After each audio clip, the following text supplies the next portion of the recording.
SALSEEK Public Relations and Events provides a variety of services, including public relations, event production, photography, advertising, and sponsorship promotional services for the salsa industry worldwide.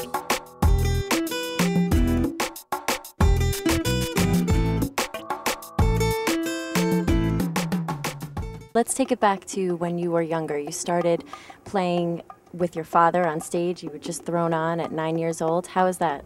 9 years old, I was the son of a great percussionist band leader, Francisco Caco Bastar, who had a big name in the business and musical director. He was a member of the famous Alegre All-Stars, and he had his band, and he recorded with Imai Rivera, Cortijo, Mongo Santa Maria, collaborated with Tito Puente, and all the big names. And just being his son, and he was typical night on a Wednesday night. He was going to perform at a famous club called the Corso, and he was gonna drop me off at the babysitter's, but he called the babysitter, and the babysitter nowhere to be found.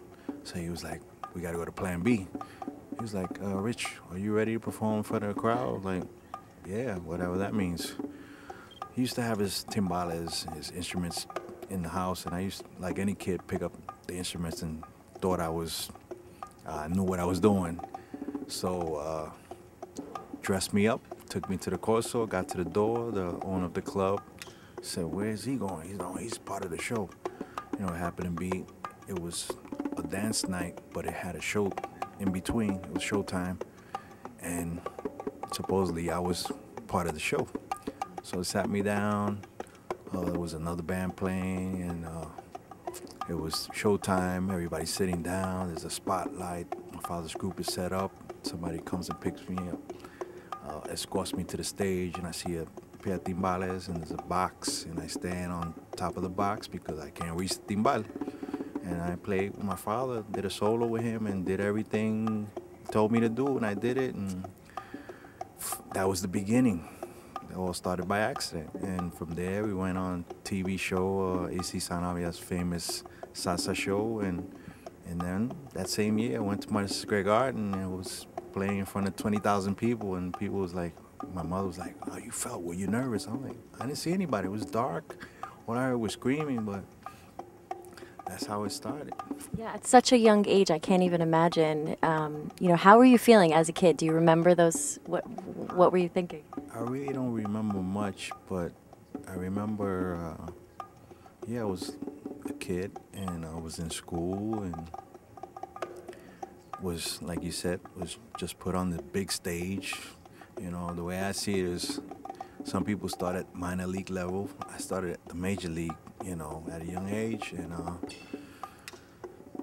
what can I tell you? I really wasn't thinking about the crowd that's looking at me. I was just thinking, like, if I was home, just close my eyes and I wouldn't look at the crowd, I would just concentrate. And I guess if I was to think about all the people that were looking at me, maybe I would mess up, you know, but it feels like it was yesterday. And here we are, you know, today I'm 47 years old and playing with Gran Combo, and my father passed away in 94, but I know he's in the sky and he's looking down upon me and he's smiling, and, you know, I'm continuing what he started. And I think this is why I was brought to the world. I think maybe God has another purpose for me, but this is my passion. This is what I love. You know, I used to go to sleep with music, wake up with music, and, you know, and this is what I wanted to do. Music has always been a part of your life, but also your family's life. And even your grandmother was in an all-female band back in Puerto Rico, the 1940s, 1950s. Do you remember any of those, you know, in terms of, you know, her experience there and how that affected the community as being a female percussionist? I mean. Well, I wasn't born when she was playing or anything, but I did learn a lot from her, because later on she became a dancer with Los Pleneros de la 21. And she used to always tell me, "Oh, you gotta smile more, you're too serious, and you gotta be loose and have fun and all that." I remember one day she was like, "Oh yeah, I got a trip tomorrow." I'm like, "Where you going?"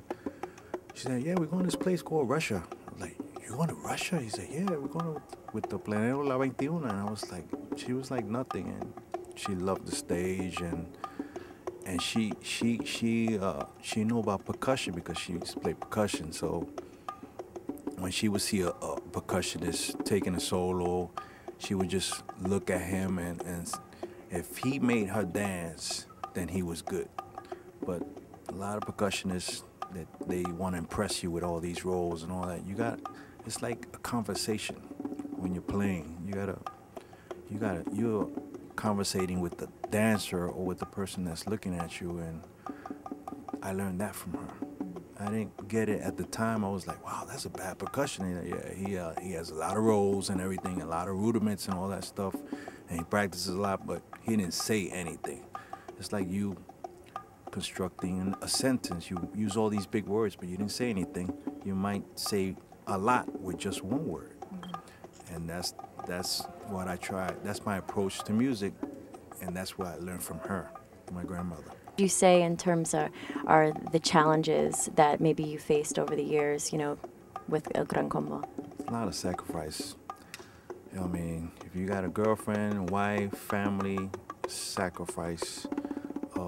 You're gonna miss birthdays, you're gonna miss Christmas, Christmas Eve, all the holidays.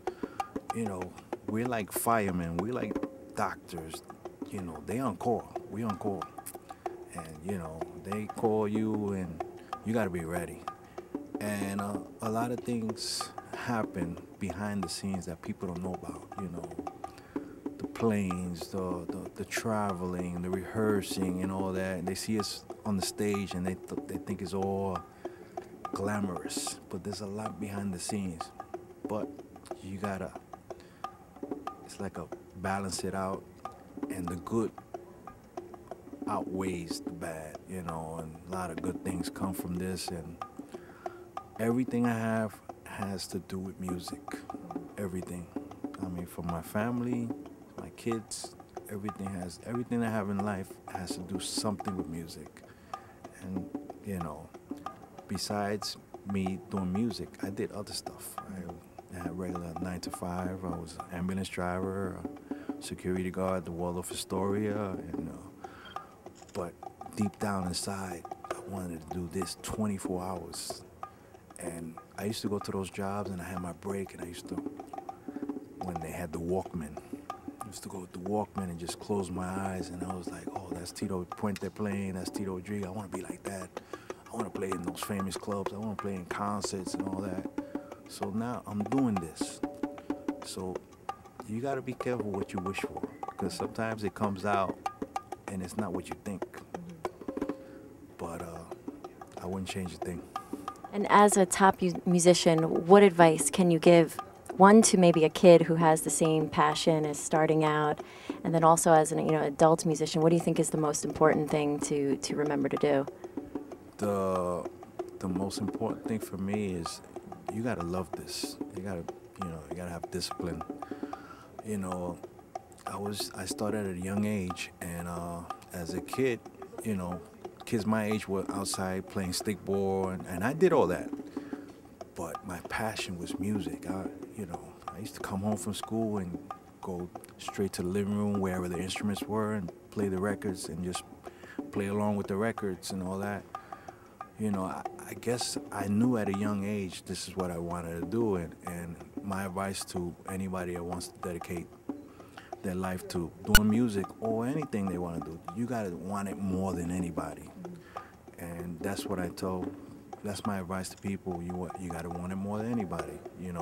Somewhere out there's somebody practicing more than you, but they might not have the luck or the ability or haven't had the opportunity. But I look at it like I'm always using baseball terminology. I look at it like this: you're in the major leagues and you have the minor leagues. In the minor leagues, they're waiting to take your spot to go to major leagues. So you can't take no days off. You gotta play like it's your last day and have fun, because you never know when it's your last day. And when we do the music, whatever it is that you do, it's a blessing. This is a blessing for me. I mean, creating music is a blessing. Tomorrow you'll be in the Puerto Rican Day Parade with El Gran Combo. Can you tell me a little bit about what you'll be doing there? Gran Combo, we're in 2011, and Gran Combo was chosen as the kings of the parade, Los Reyes del Desfile. The group's been around 49 years.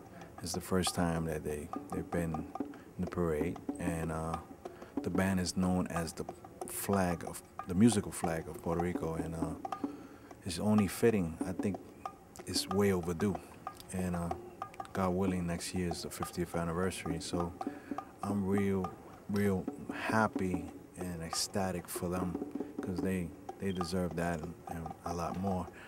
But I'm also excited because I'm going to be a part of that. I'm a part of the group, and I see myself first as a fan, and then I became a member. So I'm just enjoying these 12 years that I've been with the group, and tomorrow's going to be full of emotion, and it's like coming back home, and I'm real happy for them. We're going to be on the float and just waving to the crowd and just soaking it all in, and you know, just thinking about all those days and practicing, and me as a kid taking my father's records and flipping them over where the credits were and writing my name where the credits were, just see what it looks like. And you know, this is like a dream for me, and you know, I'm just looking forward to it. I just hope the weather cooperates and it's a beautiful day, but we're gonna enjoy it anyway. And what would you say is your most memorable experience or performance that you've had with the band? Every day is like the first day, and tomorrow, being in the parade in front of more than 2 million people on the stage, and seeing the flag colors, the Puerto Rican flag, and knowing that this band comes from a small little island, you know, it doesn't get any better than that. Being with the band, being a member of the band that's known as the musical flag of Puerto Rico, it don't get better than that. I mean, I'm gonna soak it all in, but I know we still have other things we gotta do, and we're, like I said, we're celebrating 49 years. Next year, God willing, is the 50th anniversary, and hopefully that should be a big event. It's gonna be a worldwide tour, and you know, I hope, God willing, everything, you know, I'm looking forward to that. I look forward to this every day, every day. You never know what's gonna happen. But what I admire about this group is that they are so humble in the fact that they don't walk with no bodyguards or anything. We walk like normal people and stuff, and we could play for 100 people, or we could play for 100,000 people, and it's like nothing for them. And we like Rafael Itiel says, we are big family, we extended family, and we fight every day. But when we get on that stage, we forget about everything. And when we see the people having fun and enjoying what we do, it don't matter what kind of money we're making, because that's priceless. Don't be afraid to dream. Dream big. You know, it doesn't matter. I mean, it doesn't hurt to dream. And I'm living proof that dreams do come true. And I'm living a dream.